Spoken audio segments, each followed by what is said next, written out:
O que faz um tributarista e como essa carreira pode mudar o seu futuro? Na aula de hoje eu vou te explicar tudo o que você precisa conhecer sobre essa carreira que está e cada vez mais vai estar em alta, principalmente com essa quantidade de mudanças legislativas. Tributo no Brasil é um problema grave, e o tributarista consegue solucionar, ou seja, você será o médico das empresas e das pessoas também. Quando eu digo será, é porque eu tenho certeza que depois dessa aula, se você não quiser se tornar um tributarista, olha, eu estou quase aqui apostando uma mentoria gratuita de 45 minutos. Olha o tamanho da minha confiança. E também onde você pode atuar, onde esse profissional pode atuar, quais são as características necessárias, o quanto um profissional desse pode ganhar. Se você não me conhece, sou Marcos Adriano Silva, contador e advogado, CEO do Grupo Save, com mais de 17 anos de experiência tanto no mercado contábil e tributário. Mentor de pessoas que faturam mais de R$100 mil por mês trabalhando com os 3 bens mais preciosos de uma pessoa: família, negócio e patrimônio, utilizando as ferramentas relacionadas ao planejamento tributário, recuperação tributária e holding. Aula de hoje, explicar tudo o que você precisa para atuar no mercado tributário como um tributarista. Primeiro detalhe, primeira questão, nós vamos começar aqui. Conhecimento especializado. Um tributarista precisa ter um conhecimento técnico especializado. E primeiro, antes de falar sobre o conhecimento técnico necessário, especializado, o que faz um tributarista? Um tributarista, ele é um profissional que tem capacidade de interpretar leis, conhecer todas as leis inerentes aos tributos federais, estaduais e municipais e, detentor desse conhecimento, transformar ele em informação, transformar ele em ferramentas para prestar suporte às empresas. Vamos dar um passo atrás. O Brasil possui, popularmente, uma das maiores cargas tributárias. Mas por que eu falo popularmente? Porque não é a maior ou uma das maiores cargas tributárias. O Brasil possui, sim, um sistema tributário com uma elevada carga tributária, mas elevado por elevado a outros países que possuem bem mais. O grande problema do Brasil, ele reside no ponto em que a percepção da população ela está baseada na ineficiência, falta de transparência e o retorno para a sociedade. Quando você está em alguns países que possuem a carga tributária maior que o Brasil, países de primeiro mundo principalmente, a população muitas vezes não é tão indignada ou insatisfeita quanto no Brasil, que possui uma carga tributária menor. E os elementos que geram essa insatisfação estão ligados, primeiro ponto, à falta de transparência com o correto destino desses tributos, porque vamos pensar que tributo, na sua essência, ele é a contribuição das pessoas físicas e jurídicas em que concede parte da sua parcela patrimonial para um bem-estar social. Vamos pensar que o governo, ele não produz riqueza. O governo, ele acessa riqueza alheia para transformar ou para concretizar as políticas públicas. Então, se nós temos saúde, se nós temos infraestrutura, graças aos tributos. E nesse sentido, falta de transparência, da população não entender muito bem o tributo que ela está pagando, como isso está retornando em forma de prestação de serviço governamental, ou seja, a qualidade do serviço público é muito ruim, o Brasil tem sim corrupção. Então todos esses elementos geram uma insatisfação por conta que eu estou pagando muito e recebendo pouco. Quando você compra uma Porsche, quando você compra uma Ferrari, quando você compra algo que está associado à marca, você sim paga mais por conta da marca, mas você sabe que aquilo tem um valor. As pessoas não percebem esse valor porque eu pago caro e eu deveria ter um serviço muito bom, um serviço público em todos os seus aspectos. Então, o que que acontece? Tendo em vista que nós temos esse problema, e ele é potencializado pela complexidade, ou seja, nosso país tem uma complexidade tributária muito grande. Além da cobrança do tributo, nós temos aqui as empresas que devem prestar informações sobre os tributos que elas recolheram. Então eu tenho que pagar o tributo, eu tenho que declarar o tributo, eu tenho que processar o tributo, eu tenho muitas obrigações para pagar um tributo. E acaba que o custo de conformidade, que é o custo para estar do ponto de vista do cumprimento de todas as obrigações de acordo, que é o cumprimento, no caso do custo de conformidade, ele é muito alto, precisa de muita gente. Isso acaba pressionando as empresas. Então nós temos um cenário que custa caro, mas não é um dos maiores. Eu vou pedir para listar aqui nesse vídeo quais são aí as principais nações que cobram tributos, mas ele é complexo, ele é ineficiente, ele não é transparente e sim, há muito desvio a respeito disso. Essa situação leva, entre outras, o Brasil a criar um ambiente muito hostil para se empreender. Ou seja, por que o empresário brasileiro é um dos melhores do mundo? Porque aqui no Brasil nós temos um ambiente desfavorável. As, as situações elas não contribuem. O Brasil é demorado, é complexo, é sofisticado, custa caro, tudo é difícil. Só que são nas dificuldades que surgem as oportunidades. E o brasileiro, ele nunca desiste. E nós somos criativos. Alguns malandros, sim, mas criativos. Então o brasileiro, quando executivo de sucesso, ele se destaca, porque nós somos forjados num ambiente muito hostil e quase que criado para dar errado. Nesse sentido, a função de um tributarista é justamente essa: ser uma ferramenta de apoio às pessoas, e sejam elas físicas ou jurídicas, empresas ou pessoas que representam empresas. E nós podemos dar um passo adiante, pessoas que detêm patrimônio e que precisam se proteger, precisam se planejar, precisam entender o que está acontecendo, porque tudo é muito complexo. E a partir do momento que eu não detenho todo esse conhecimento no Brasil, nós temos penalidades que são gravíssimas, penalidades que podem colocar em risco a continuidade de um negócio. Penalidades que chegam a 220% do tributo em casos mais preocupantes, mas que apenas não enviar ou enviar de maneira equivocada uma declaração acessória. Declaração acessória é o seguinte: eu tenho que pagar lá determinado tributo. Eu paguei ele, mas não basta pagar, eu tenho que mandar para o fisco toda uma memória de cálculo, todo um detalhamento, mensalmente, para dizer: fisco, aquele tributo que eu paguei, ele está correto conforme você pode ver na minha memória de cálculo. Mas essa memória de cálculo não é tão simples assim, ela é chamada de obrigação acessória. O tributo é o principal e a comprovação que você fez da maneira correta é acessória, que pode chegar aí em valores de percentuais sobre faturamento, muito alto.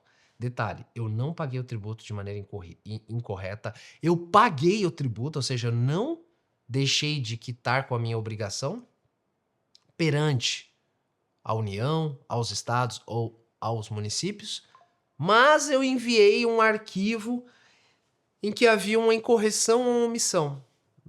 Penalidade. Então isso é muito grave. Então o que as empresas e as pessoas precisam? Elas precisam se proteger, elas precisam se planejar, elas precisam estar à frente, porque o tributo no Brasil ele corresponde a uma parcela muito importante do preço de mercadorias ou até mesmo na prestação de serviços. E caso eu não estiver na minha mais alta performance, que é o que? Estar de acordo e usando tudo que eu posso utilizar de maneira legal, eu posso ter uma perda de competitividade e também colocar em risco o meu negócio. Então o desafio aqui é muito grande. E é aí que surge o tributarista, que é o profissional, e eu já vou falar da primeira característica, a primeira qualidade dele, e olha a minha caneta aqui raiz, hein? Ah, eu tenho mão blanca, tal, 15, 20 mil reais na caneta. Não, aqui ó, uma Compact. Uma Compact, para mim é quase uma Bic, tá? Caneta raiz, aqui nós somos raiz, cara, nós. E o seguinte, surge o tributarista com qualidades indispensáveis para prestar esse auxílio. Por isso que esse cara ganha muito bem. Por isso que esse cara é altamente reconhecido. Por isso que há poucos nesse mercado. Porque você vai entender aqui que nós temos Durante a nossa formação, recuperação tributária administrativa na prática, ou qualquer formação que formamos tributaristas, e diria mais, nós estamos formando a nova geração de tributaristas desse país. Eu sempre afirmo que a minoria consegue, porque as pessoas desistem, nada é fácil, principalmente aquilo que tem valor. Aquilo que tem valor é mais difícil ainda. Então, as pessoas não conseguem e cada vez mais elas querem menos lidar com os desafios. Então, o tributarista é a pessoa que precisa de um conhecimento na legislação, tanto federal, estadual quanto municipal, em todas as ferramentas, tanto contábeis, jurídicas e tributárias necessárias para você prestar um serviço especializado. Ou seja, eu consigo, com o meu conhecimento, numa conversa de 30 minutos, independente do segmento, falar várias ferramentas que podem reduzir o custo tributário sem risco. Por quê? Porque eu estudei, porque eu conheço e porque eu fiz muita coisa. Poxa, Marcos, mas eu tô começando agora, cara. Eu vi um vídeo seu, uma aula, não é um vídeo. Eu não faço vídeos, eu faço aulas. E agora eu tô começando agora, vai com calma, sim, eu estou indo com muita calma nessa hora. Mas você precisa começar de algum lugar. E o conhecimento técnico especializado é o primeiro. E você não precisa conhecer tudo. Olha que interessante. Eu estou te dando aqui o exemplo do que é o conhecimento técnico. Mas eu conheço várias pessoas que atuam, por exemplo, no ICMS. Tenho alunos, muitos alunos que são auditores da Receita Federal. Tenho na minha equipe, inclusive, auditores da Receita Federal. Auditores da Receita Estadual. E tem pessoas, por exemplo, que trabalham comigo que só faz ICMS por enquanto, porque é o poder do foco. Claro que aluno meu, depois eu abro a mente e vai fazer federal também, porque tu vai ganhar mais dinheiro ainda, mas tudo no seu momento. No começo é muito importante ter foco e direcionamento. Principalmente quando eu estou começando, que eu não tenho tantos recursos para reinvestir. Ou até mesmo para investir. Tem pessoas que trabalham com PIS e COFINS, Imposto de Renda e Contribuição. Então, você pode fazer uma cisão no conhecimento ou um hiperfoco e começar, cara, eu vou começar com PIS e COFINS. Já vai ganhar muito dinheiro aí. Muito. Ah, Marcos, eu vou começar agora já aproveitar a IBS, CBS. É direcionar também. Não precisa saber tudo. Mas se você quiser ser um profissional completo, e é tranquilo, é possível, só precisa estudar e praticar. E o dia a dia viver isso daí, porque as coisas vão acontecendo, os problemas, e cada problema que você resolve, você se torna mais conhecedor. Eu chego em várias empresas que eles me trazem os problemas e acaba que acontece o seguinte, meu Deus, Marcos, aí eu falo, não, isso aqui você vai fazer isso, ou você pode fazer isso e isso. Meu Deus, você resolveu o problema de 10 anos em 2 minutos? Claro. Sou gênio? Não. Eu já fiz isso várias vezes. Fiz isso há 20? Não, 20 não. 10 anos atrás. Então, é a experiência e você estar no dia a dia. Segundo ponto, consultor e planejamento. Ou seja, com esse conhecimento que eu tenho especializado, eu transformo ele em ferramenta. Então, quando eu conheço, por exemplo, de PIS e COFINS, eu sei que tem várias e várias oportunidades no PIS e COFINS, como, por exemplo, os insumos, como, por exemplo, a exclusão do CMS da base de cálculo do PIS e COFINS, a exclusão através do método Grossap, a exclusão do CMS-ST, da base de cálculo PIS e COFINS, e eu consigo ter vários e vários pontos para tornarem ferramentas e melhorar o desempenho tributário da empresa. Então, eu consigo dar suporte, consultoria, tirar dúvidas. Descontos, entra na base de cálculo do PIS e COFINS ou não? Exportação, eu posso manter créditos em situações. Então, são tudo que você vai unindo e formando ferramentas que você vai empilhando isso, chega lá no final do dia o resultado é gigantesco. Então, com o seu conhecimento especializado, técnico, você transforma ele em consultoria e planejamento, ferramentas, orientação. Marcos, eu posso manter crédito na aquisição de mercadorias não tributadas, um assunto que sempre está em alta discussão? Depende. Quais mercadorias são? Porque, por exemplo, uma sucata do lucro real não cumulativo que compra com suspensão, eu posso. A STF diz que, mesmo que não haja tributação, é possível manter crédito. Então, isso é consultoria. Só que se eu vou lá e faço uma revisão e levanto que esse cara comprou aí, sei lá, 100 milhões de sucata, eu tô falando que eu estou colocando no caixa dele 9 milhões de crédito. Créditos que são passíveis de ressarcimento, caso ele não tenha débito. Então eu vou injetar no caixa dele 9 milhões. Só que, cara, se é um cara que fatura 200, estão entendendo que 9 milhões é 5% do faturamento de um mês. É coisa pra caramba. Então, olha só o tamanho da importância desse negócio, tanto na orientação quanto em criar ferramentas. Eu posso fazer aqui, Marcos, por exemplo, criar uma empresa, fazer uma cisão ou trazer o imóvel que hoje está na pessoa física para uma holding, cobrar aluguel, ou eu posso fazer uma cisão, separar a empresa que exporta da que vende no mercado nacional, porque a que exporta eu posso manter crédito, ou eu posso comprar com a suspensão, porque se eu fazer a cisão, eu vou ter mais que 50% das exportações, então eu posso ser preponderantemente exportador e aí eu tenho. Entendeu? Isso aqui muda totalmente o jogo. E no Brasil, nós temos essa alta complexidade, porque não basta pensar apenas, e que não é pouca coisa, em melhora de performance tributária, economia, tudo aquilo que eu trago para reduzir o custo, tanto através do planejamento quanto da recuperação. Eu tenho que também analisar a parte do compliance. Ou seja, eu estou em conformidade com o que todo o nosso ordenamento jurídico tributário exige? Pode ser que não. Eu já tive situações de clientes que foram penalizados por não entregar um registro lá do SPED que diz o código de barra das mercadorias, mas ele pagou o tributo, ele enviou os SPEDs todos e o fisco entendeu porque essa ausência de informação da falta do código EAN, o código de barra da mercadoria, uma multa geral que está na legislação, cara, todas as empresas deu mais de 1 milhão. Então você entende que estar em conformidade, ou estou pagando esse tributo equivocadamente, ou estou deixando de aplicar um determinado tratamento específico, isso pode gerar uma penalidade gigantesca. E como que você explica isso? Você que atua numa empresa, você que é um diretor, você que é um contador, não tem como, cara. Do nada aparece. Eu lembro que eu atendi uma empresa grande, que ela, inclusive, estava passando por um processo de compra. Chegou uma notificação do CMS de 100 milhões. Cara, como tu explica um negócio desse? A empresa tinha auditoria, tinha, né? Tem, mas ela foi comprada por um grande grupo de investimento. Consultoria, advogados. Como tu chega com o diretor, ó, 100 milhões? Não pode. Então, o compliance é estar em conformidade. E esse é um papel também do tributarista. E é importante, eu vou ler todas as atribuições e não significa que você precisa fazer tudo. Mas você pode, inclusive eu recomendo escolher uma ou duas, ou até também três.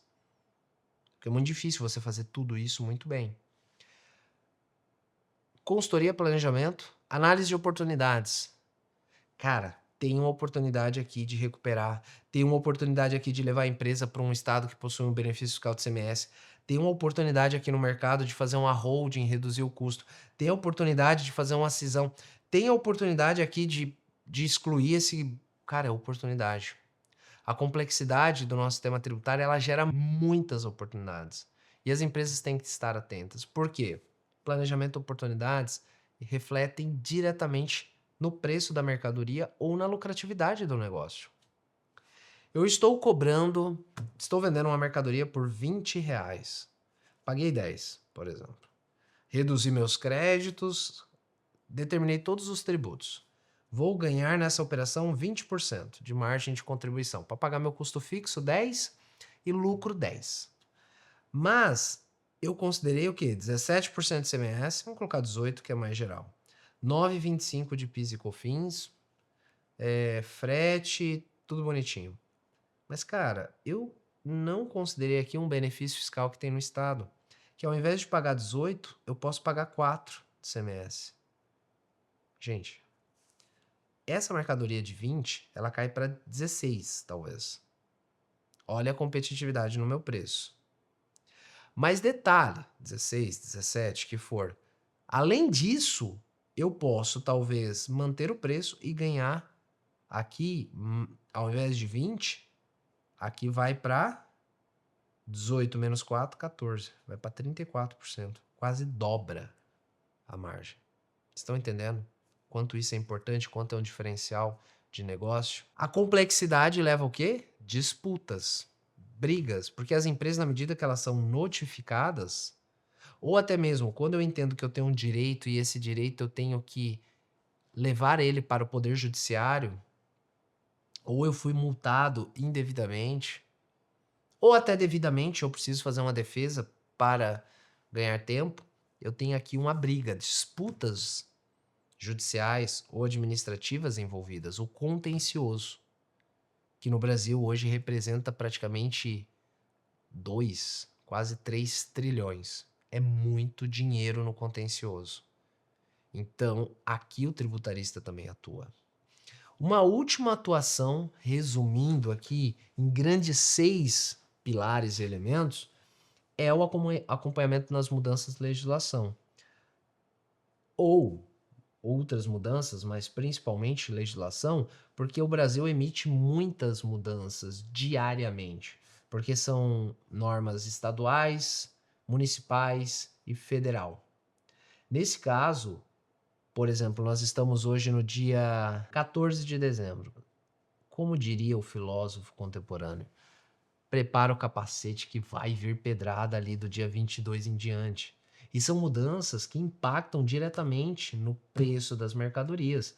E você precisa interpretar, absorver, avaliar se é legal ou não, e depois entender como que eu operacionalizo isso.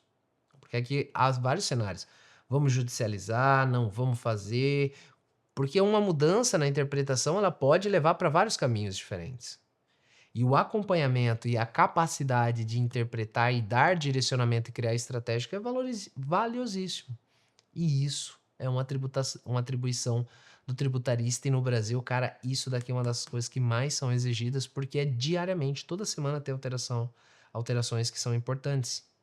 Olha só, o que faz um tributarista? Ele presta um serviço que tem como objetivo trazer segurança para as empresas num ambiente que é tão hostil, melhorar o desempenho tributário através das ferramentas que são necessárias e ter a capacidade, aqui eu estou reduzindo, de avaliar os cenários para verificar se a empresa está em conformidade, se ela está no melhor planejamento tributário e acompanhar, monitorar alterações e defender os seus interesses em disputas judiciais ou administrativas. Quando eu digo interesse, esse imposto não é legal, não é constitucional, eu não devo pagar. Ou eu fui notificado, por exemplo, e também não devo pagar, ou até mesmo quando deve, mas quer exercer seu direito constitucional de defesa. Essas são as principais atuações de um tributarista. E como isso pode mudar seu futuro? Simplesmente dizendo que esse cara ganha muito bem. Esse cara ganha no mínimo com essas 15 a 20 mil reais. Um pouco mais pleno, 30 mil reais por mês. E ele pode ser um dono do escritório dele e dependendo do serviço aqui que ele prestar, ele pode ganhar 100, 150, 200 ao infinito e além. Você já deve ter visto alguns exemplos de grandes tributaristas que possuem aviões, helicópteros, carros. É possível? É fácil? Jamais. Tem que trabalhar muito e montar uma equipe muito grande. Mas se você quiser trabalhar num escritório, você vai ganhar pelo menos 15 mil reais, tendo pelo menos 3 dessas 3 atribuições. Primeiro, conhecimento técnico especializado. Segundo, consultoria e planejamento. 3, análise de oportunidades. 4, compliance, estar em conformidade. 5, contencioso tributário. 6, acompanhamento na mudança das legislações. E eu preciso ser um advogado para ser um tributarista? Eu vejo uma confusão muito grande aqui. Para ser um tributarista, conforme eu expliquei, não, porque o tributarista é o profissional com capacidade de interpretar as leis, conhecendo as informações fiscais, contábeis, criar estratégia, identificar os melhores cenários, e aqui envolve muito conhecimento de negócio, Você precisa conhecer os negócios para projetar cenários, cálculos, ou seja, análise de desempenho de resultado, balancete, balanço, acompanhar as mudanças legislativas. Então, várias etapas de um tributarista, não precisa ser advogado. Muitos tributaristas são administradores, já vi engenheiros, contadores e advogados principalmente. Claro que a parte do contencioso, principalmente, você precisa ser advogado no que se refere à parte judicial. Não precisa ser advogado, mas grande parte são porque eles têm uma doutrina na academia que se chama direito tributário, tanto os contadores quanto advogados. Mas não significa para ser um tributarista precisa ser. Eu conheço vários que não são. E eu vou além. Os melhores não são advogados no quesito tributarista, porque não é apenas conhecimento jurídico que se precisa. Outro ponto que é importante. Tem alguma formação específica para se tornar um tributarista? Não. Não existe uma graduação específica. E você vai se tornar um tributarista na medida que você tiver uma formação dessas, numa área dessa, e você se especializa na área tributária. Por exemplo, aqui, gratuitamente no nosso YouTube, nós temos quase 700 aulas que vão te levar para um caminho de se tornar um tributarista. Onde esse cara atua? Aonde ele trabalha? Ele trabalha em escritório, tanto de contabilidade quanto de advocacia. Mas sem ser advogado ou contador? Sim, porque o tributarista necessariamente não precisa ser contador ou advogado. Pode trabalhar, por exemplo, num escritório de consultoria. Você pode ser o dono do seu escritório. Você pode trabalhar numa empresa de auditoria. Você pode trabalhar numa empresa que contrata o tributarista porque tem o departamento. Então, são muitos segmentos de atuação e todos eles altamente bem remunerados. Por exemplo, quando eu trabalho na recuperação tributária, o meu escritório leva de entre 15% a 30% do valor recuperado. Isso é muita coisa. Entendeu? Isso é só um insight de tudo aqui que você, como tributarista, e essa cadeira, essa carreira vai estar muito em alta. E eu estou, juntamente com todos os nossos alunos, todo o nosso time, liderando a nova geração de tributaristas que, quando seguem o que nós recomendamos, ganham no mínimo, faturam R$100 mil por mês. Eu espero que você tenha gostado dessa aula. Essa carreira em 2025 vai estar muito em alta com a reforma tributária, que é a tese do milênio. E toda quinta-feira às 16 horas, ao vivo aqui no YouTube, eu te ensino sobre isso. Terça-feira às 9 horas no Papo Estrategista, porque quem deter conhecimento, quem conhecer sobre tributação, um tributarista e reforma tributária vai ganhar muito dinheiro, porque o mercado precisa e nós temos pouquíssimos no Brasil. Até a próxima aula. Tchau, tchau.